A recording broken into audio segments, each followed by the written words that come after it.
It's Saturday. I went broke intentionally just to see the power of broke. The power of broke is hunger. Hunger is motivation. A hungry motherfucker will get their ass up and go find them something to eat.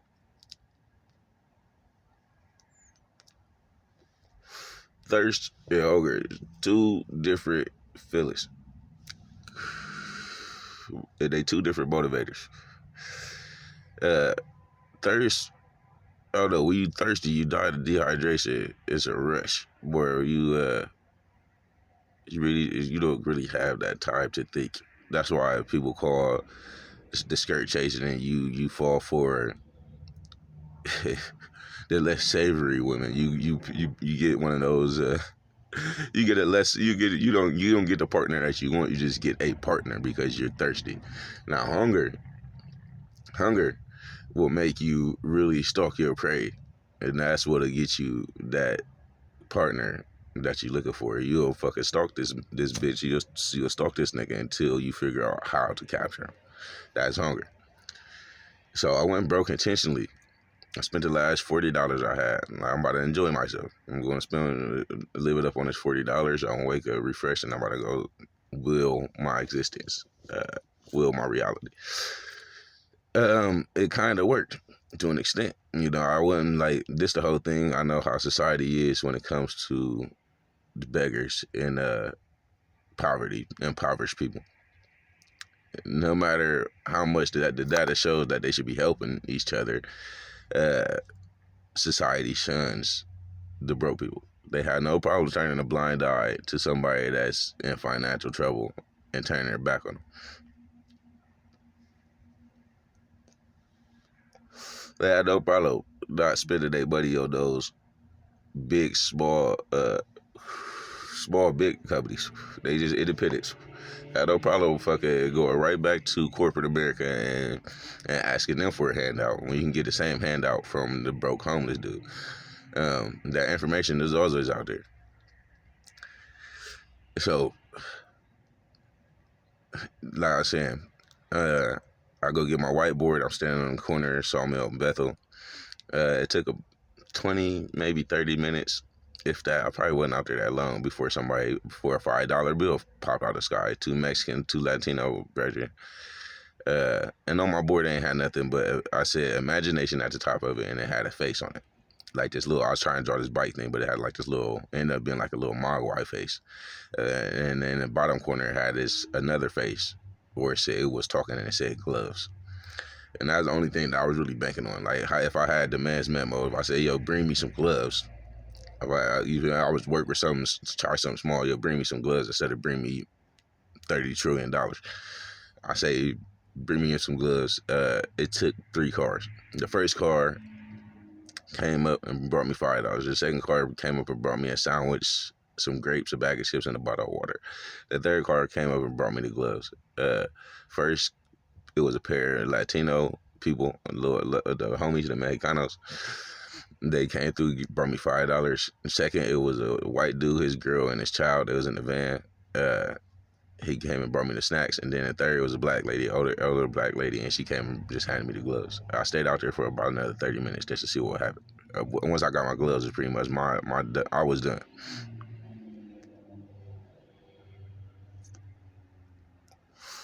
It's like if we create our reality, you gotta know how reality works.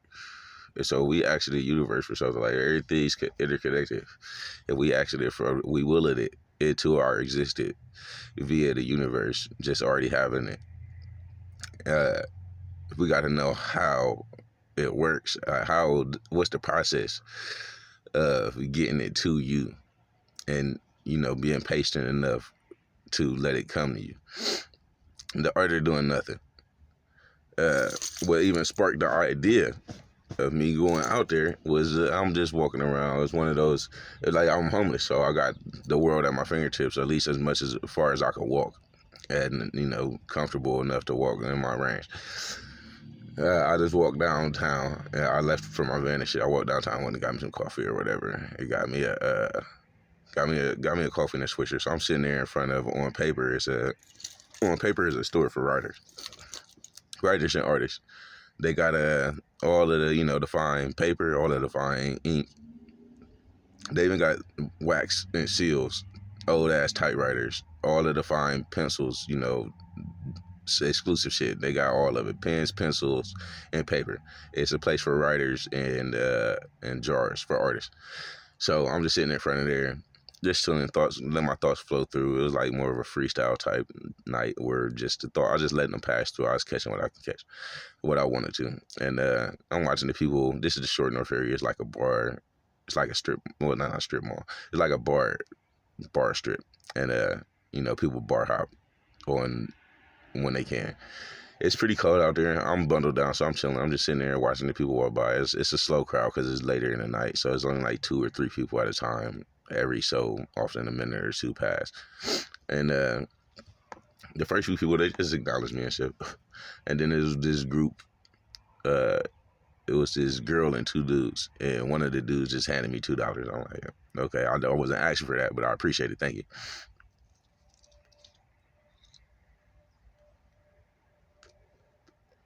Cause I wasn't thinking about at that time. I did come out there thinking to panhandle. I wasn't thinking about begging or asking nobody for anything. I was just out there chilling. And when he gave me the money, I was like, you feel I don't need it, but good looking. I didn't need it, but I did need it.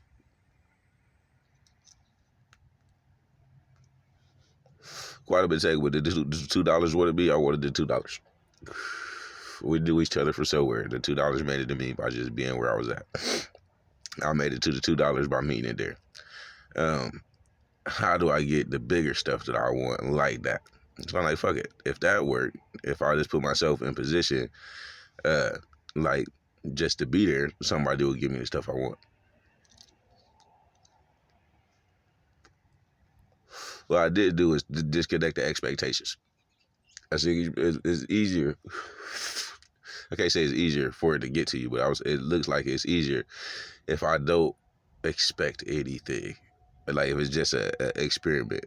This is just a psychological, sociologically, oh my goodness, psychology is sociology experiment. When I'm just seeing how society works, how the individual brain works, it's a collective consciousness, and statistics is what it is. I'm thinking high probability. The higher, the bigger the number. The law of large numbers. The law of numbers on just period. The more people I can come in contact with, the more options they have to help me in various ways. I didn't disconnect my expectations completely because I had the expectations of gloves at least, which eventually came. But if I expect nothing, like I'm just here just to be here, because that's what it happened at Oil Paper. I was just there just to be there. I kind of planned that out. Like I've been out here before. I see how the reaction that the people give me for being out there. It was very similar.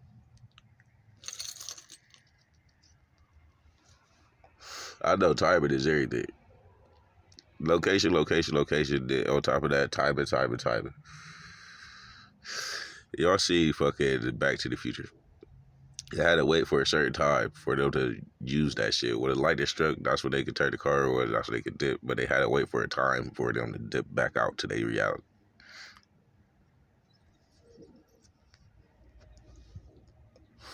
I don't know the times. I'm learning places, I'm finding places, but I do not know the times that I'm supposed to be at these places. Uh, what I've been noticing is basically, for me, I'm supposed to be in not necessarily just successful. Of course, I'm supposed to be successful, but I'm supposed to be in different networks already. I'm already supposed to be connected with some of my friends, some of my psychic friends, some of my spiritual friends and family. I'm already supposed to be in position to do the things that I want to do, and I'm not. So I see something.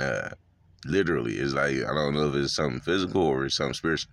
I see something literally blocking me from getting where I'm supposed to be, and it's frustrating for myself and the people that actually do care and want to help. Seeing myself just getting picked up by somebody. Yo, what up, bro? What you doing, man? blase, not much. Oh, you trying to come with us? We about to go do this, this, and that. Fuck it. Nah, I ain't doing nothing. Let's ride. And then it builds from there. You know, it snowballs from there. Just a good time, new friends in the network, and just the opportunity to do some different stuff. Our days are short as we get older because we used to the experiences that we have. So the time it's gonna flow the way it's been flowing. You think that it's faster, and it's not. It's just that you already did this a million times, and that you used to it. So the time seemed like it's slipping away faster and faster, and it's not. It's just you not paying attention to time the way you used to when you was a kid. And there's not much for you to experience left until you get onto a new grid. You change what you're doing. So right now I'm still broke. I got $1, and I don't feel the hunger though, like the will, the murder. I don't feel the urge, the motivation to go chase dollars. I still want to do what I was doing. Right now, I want to draw like I would been doing I've been drawing. I've been practicing my stroke on the drawing for the last couple weeks. I'm getting better. I need to learn how to shade so I can get the details that I want in my pictures. But yeah, that's what I've been doing. Just practicing more and more. I'm trying to see what's the best way to do it. Cause I see these random people in my life. I go to the same places just like everybody else. I got my favorite coffee shop. I got my gym. I got my libraries and pantries I go to. This ain't the same for everybody else that already got money. You know, y'all got y'all functions. Y'all got the places that y'all go to. This is just what I do. I got these places that I frequently visit, and I see different people there. I see my regulars. You know, I notice the regulars. They stand out. You know, these people are always here. Then I see the different people, the randos, the new players, and I'm like, who the fuck are these people, and what the fuck are they doing here? You know, and me, my paranoid mind. And just because you're paranoid don't mean they're not out to get you. My paranoid mind is that it's some new agent just trying to get close to the vicinity of where I am, where I'm doing what I'm doing, so they can step it up. Elvis Presley steal that shit, cultural appropriation, and steal that shit and take whatever it is, new innovations I'm coming up with right from under me and capitalize on it. I could be right, I could be wrong. If I'm right, it is what it is. Speaking on the preconditioning from my parents and the so-called loved ones that I had in my life, my elders, they make it hard for me to get past that. This might be where my blockage is at. I'm finding it trickle down and found it.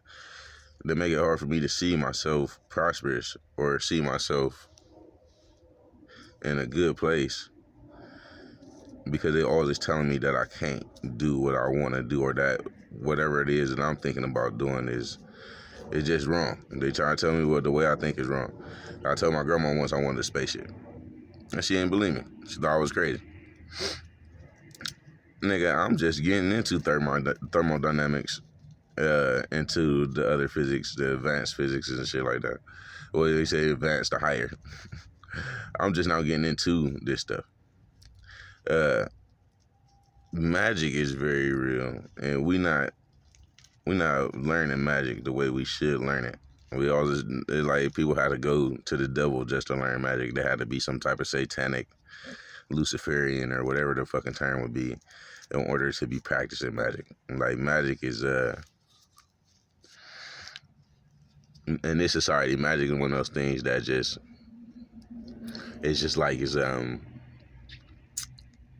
it's not practical. It's not practical use of your time. Like, they want you to go to work and shit instead of just doing magic. And to me, magic is really, this is just me and as a baby perspective. Magic is the high sciences, the high maths. It's like it's math and science without the instructions. This is the end product. This is what already works, and this is how you use it. I can't explain the math to you. I can't explain the science behind it, but yeah, it's still the same thing. It just can't be expressed in layman's terms, but it's still science and math regardless. It's not science and math that we familiar with.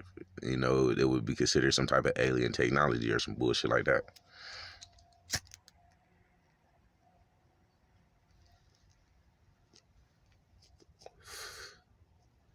Write it, read it, and write it as a art. Well, write as an art form, read as a skill.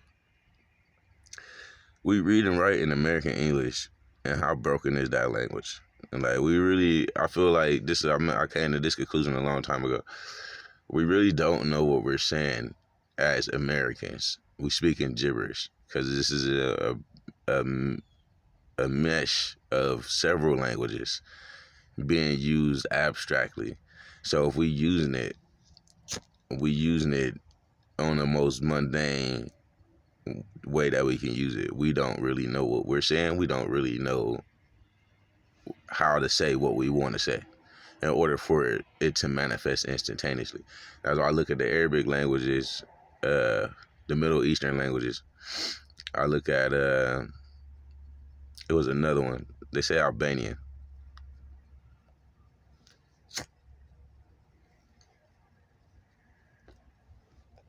I look at Latin. I look at the Greek. I look at Kemet, you know, the old Egyptian text. I look at the Hebrew and all these different languages that people that you know where our language derived from. The etymology fucking rat hole, like I call it, ain't even a fucking rabbit hole. The etymology rat hole is pretty damn deep. I got in that bitch and started going word for word, and I'm like, yeah, this shit kind of never stops. So that means it was a language that predated all of the other primitive languages when they first started making alphabets. And Y and P, I believe, were two new ones. Y is a new letter.